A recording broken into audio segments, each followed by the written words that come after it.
Hi friends, welcome back to my channel. అందరు ఎలా ఉన్నారు? ప్రిపరేషన్ నడుస్తుందా లేకపోతే స్టాప్ చేసేసారా? ఎందుకంటే టీజీపీఎస్సీ ఎటువంటి నోటిఫికేషన్స్ అయితే రిలీజ్ చేయడం లేదు కదా. సో మీ ప్రిపరేషన్ ఎలా ఉందో కూడా కామెంట్ చేయండి. అయితే ఈ వీడియో చేయడానికి మెయిన్ రీజన్ ఏంటంటే ఆల్రెడీ కొన్ని ఎగ్జామ్స్ అయితే ఉన్నాయి కదా ఏపీపీఎస్సీ వాళ్ళకి. సో వాళ్ళకి యూస్ఫుల్ అవుతుంది అండ్ ఇంకెవరికైనా ఎగ్జామ్స్ ఉంటే వాళ్ళకి యూస్ఫుల్ అవుతుందని ఈ వీడియో అయితే చేస్తున్నాను. ఈ వీడియో వచ్చేసి లాస్ట్ 6 months నుంచి డిసెంబర్ నుంచి మే వరకు న్యూస్లో ఉన్నటువంటి ఐఐటీస్ మరియు వాటి యొక్క ఇన్నోవేషన్స్ గురించి ఈ వీడియోలో నేను డిస్కస్ చేయబోతున్నాను. డిసెంబర్ నుంచి మే మంత్ వరకు ఆల్ ఐఐటీస్ అనేది కవర్ చేయబోతున్నాను. సో ఎవరికైనా యూస్ఫుల్ అవుతుంది అంటే ప్లీజ్ వీడియోని లైక్ చేయండి అండ్ అదేవిధంగా షేర్ చేయడం మాత్రం అసలు మర్చిపోవద్దు. ఈరోజు ఫస్ట్ చూస్తే కనుక ఈరోజు కొన్ని IIT Bombay, IIT Guwahati, IIT Madras, IIT Kharagpur and IIT Delhi and వాటి యొక్క ఇన్నోవేషన్స్ గురించి ఈరోజు వీడియోలో డిస్కస్ చేసుకోబోతున్నాము. ఫస్ట్ చూస్తే కనుక ఐఐటి బాంబే యొక్క ఇన్నోవేషన్స్ లేదా కొత్త పరిశోధనలు, అభివృద్ధి చేసినటువంటి టెక్నాలజీలు వాటిని చూస్తే కనుక ఫస్ట్ టినిటిస్ అనే ఒక వ్యాధి నిర్ధారించడం కొరకు ఒక పరికరాన్ని అభివృద్ధి చేశారన్నమాట ఐఐటి బాంబే పరిశోధకులు. టినిటిస్ వ్యాధి నిర్ధారణ కొరకు ఒక పరికరం అభివృద్ధి చేసింది ఐఐటి బాంబే. ఇది వ్యాధి చెవిలో టింగ్ టింగ్ అనే ఒక వింత శబ్దానికి దాని యొక్క నిర్ధారణ కొరకు ఈ పరికరాన్ని అయితే అభివృద్ధి చేయడం జరిగింది. ఆ వ్యాధి పేరు టినిటిస్. నెక్స్ట్ వచ్చేసి ఒక ప్రోటీన్ని కూడా వీళ్ళు అభివృద్ధి చేయడం జరిగింది. అదేంటంటే ఉబిక్వినిన్ అనే ఒక ప్రోటీన్ని ఐఐటి బాంబే సైంటిస్టులు వచ్చేసి అభివృద్ధి చేశారు. ఇది వచ్చేసి హానికర బ్యాక్టీరియాను నాశనం చేయగలుగుతుందంట ఈ ఉబిక్వినిన్ అనే ప్రోటీన్. సో గుర్తుంచుకోండి, ఉబిక్వినిన్ అనే ప్రోటీన్ని అభివృద్ధి చేసినటువంటి IIT Bombay. Next vehicle to grid అనే టెక్నాలజీని ఐఐటి బాంబే సైంటిస్టులు అభివృద్ధి చేయడం జరిగింది. అండ్ ఇంకోటి ఏసీ ఫిల్ట్రేషన్ టెక్నాలజీని కూడా వీళ్ళు అభివృద్ధి చేయడం జరిగింది. సో ఈ టెక్నాలజీ ద్వారా అత్యధికంగా విద్యుత్ అనేది ఖర్చు అవ్వకుండా విద్యుత్ అనేది ఆదా అవ్వడం జరుగుతుంది. సో గుర్తుంచుకోండి, ఐఐటి బాంబే టినిటిస్ వ్యాధి నిర్ధారణకు ఒక పరికరాన్ని అభివృద్ధి చేసింది, ఉబిక్వినిన్ అనే ప్రోటీన్ని అభివృద్ధి చేసింది, వెహికల్ టు గ్రిడ్ అనే టెక్నాలజీని అభివృద్ధి చేసింది అండ్ ఏసీ ఫిల్ట్రేషన్ టెక్నాలజీని కూడా ఐఐటి బాంబే అభివృద్ధి చేయడం జరిగింది. నెక్స్ట్ ఐఐటి గువాహటి యొక్క ఇన్నోవేషన్స్ చూస్తే కనుక రొమ్ము క్యాన్సర్ చికిత్సకు ఒక వైద్య విధానాన్ని అయితే వీళ్ళు అభివృద్ధి చేయడం జరిగింది. హైడ్రోజెల్ విధానం ద్వారా రొమ్ము క్యాన్సర్ చికిత్స అనేది చేసే ఒక కొత్త టెక్నాలజీని ఐఐటి గువాహటి పరిశోధకులు అభివృద్ధి చేయడం జరిగింది. రొమ్ము క్యాన్సర్ చికిత్సకు హైడ్రోజెల్ విధానంలో వైద్యం.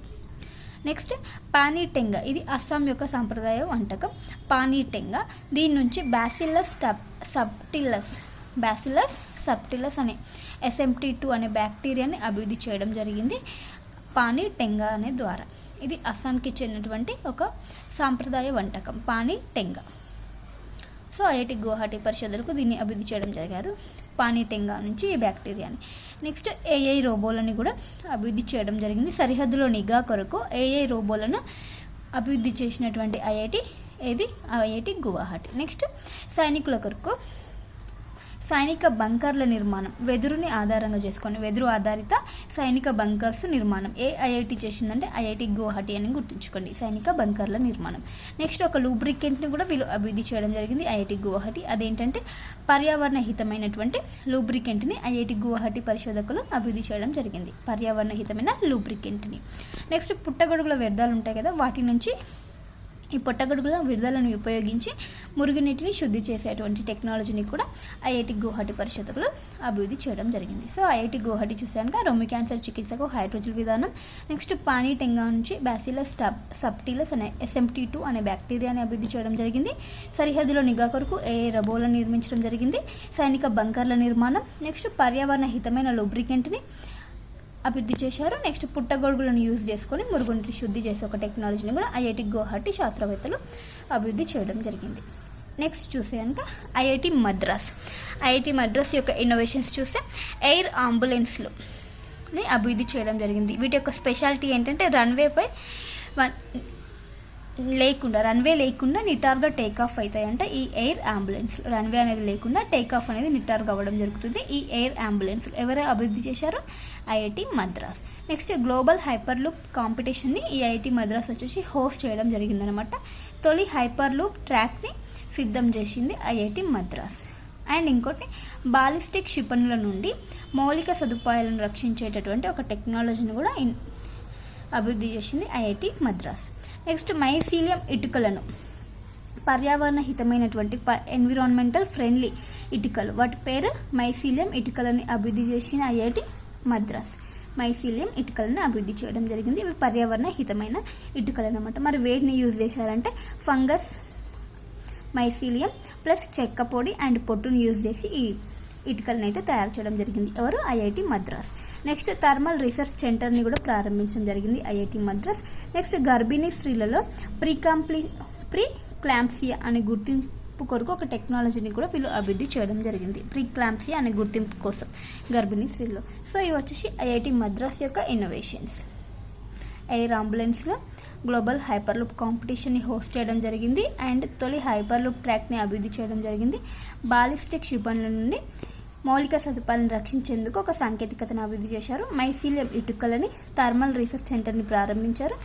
గర్భిణీ స్త్రీలలో ప్రీక్లాంప్సియా గుర్తింపు కోసం ఒక టెక్నాలజీని అయితే అభివృద్ధి చేయడం జరిగింది. ఎవరు? IIT Madras. Next IIT Kharagpur and innovations చూసాక గ్రాఫిన్ టెక్నాలజీని అభివృద్ధి చేసింది ఎవరు? ఐఐటి ఖరగ్పూర్. సో ఇక్కడ గ్రాఫిన్ టెక్నాలజీ అంటే ఆయిల్ని అండ్ వాటర్ని సపరేట్ చేస్తుందన్నమాట. సో ఇలాంటి టెక్నాలజీని ఐఐటి ఖరగ్పూర్ శాస్త్రవేత్తలు అభివృద్ధి చేశారు. నెక్స్ట్ వ్యవసాయ రంగంలో రోబోలను యూజ్ చేసే ఒక టెక్నాలజీని అభివృద్ధి చేశారు ఐఐటి ఖరగ్పూర్. సో ఈ రోబోలు వచ్చేసి వ్యవసాయ రంగంలో పంట తెగుళ్ళు ఉంటాయి కదా, వాటిని గుర్తించి మందులను చల్లుతుందన్నమాట ఈ రోబోలు. సో గుర్తుంచుకోండి, వ్యవసాయ రంగంలో రోబోలను యూజ్ చేసింది ఐఐటి అంటే ఖరగ్పూర్. ఐఐటి ఖరగ్పూర్ వచ్చేసి రోబోలను వాడారనమాట. సో ఇవి వచ్చేసి తెగులను గుర్తించి మందులను చల్లును. గ్రాఫిన్ టెక్నాలజీ అండ్ వ్యవసాయ రంగంలో రోబోలు అని గుర్తుంచుకోండి. Next IIT Delhi. IIT Delhi వచ్చేసి మైక్రాన్ అనే టెక్నాలజీని పరిశోధనని కనుగొన్నదనమాట. మైక్రాన్ అనే టెక్నాలజీని అభివృద్ధి చేసింది ఐఐటి ఢిల్లీ. అండ్ వచ్చేసి మనస్వి ఒక మెంటర్షిప్ కార్యక్రమాన్ని కూడా ఎవరు హోస్ట్ చేశారంటే ఐఐటి ఢిల్లీ అన్నమాట. ఇది స్టెమ్ మెంటర్షిప్ కార్యక్రమం అంటే science, technology, engineering and medicine ఈ స్టెమ్ మెంటర్షిప్ కార్యక్రమాన్ని ఎవరు ఆర్గనైజ్ చేశారంటే ఐఐటి ఢిల్లీ. దాని పేరు వచ్చేసి మనస్వి అనే ఒక స్టెమ్ మెంటర్షిప్ కార్యక్రమాన్ని ఆర్గనైజ్ చేసింది ఐఐటి ఢిల్లీ అని గుర్తుంచుకోండి. సో ఇవండి ఫ్రెండ్స్ ఐఐటీస్ అండ్ వాటి యొక్క ఇన్నోవేషన్స్ లాస్ట్ 6 months డిసెంబర్ నుంచి మే వరకు వచ్చిన ఐఐటీస్ మరియు వాటి యొక్క ఇన్నోవేషన్స్. సో వీడియో నచ్చితే ప్లీజ్ లైక్ చేయడం మాత్రం అసలు మర్చిపోద్దు. Thank you for watching. Bye bye.